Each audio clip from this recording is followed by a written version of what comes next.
California being one of the biggest and I think also one of the most diverse states out there, really grapples with a lot of contemporary issues such as how do we educate English language learners, how do we educate all the types of people that are really going to be the future of our country. And so understanding how education works in California can actually be a window into understanding how education is going to look in the future for the United States. So what we were trying to do was see how well kids are doing at different milestones in the educational systems. How well are they doing on standardized tests?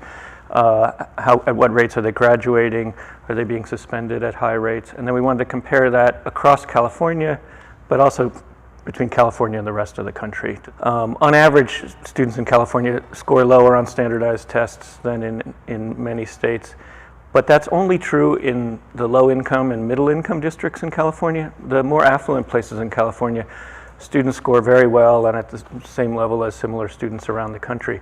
And so it seems that California isn't providing the same kinds of educational opportunities for its low-income and its middle-income students as other places around the country, and I think we've got to figure out what to do about that.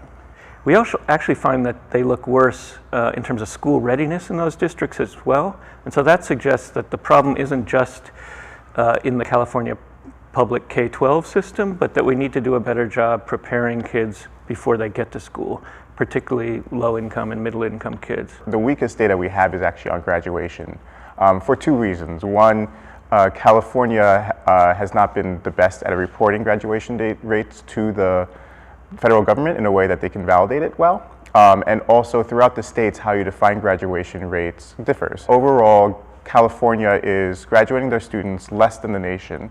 But interestingly, currently, every single subgroup except the Black subgroup is graduating at rates higher than the nation.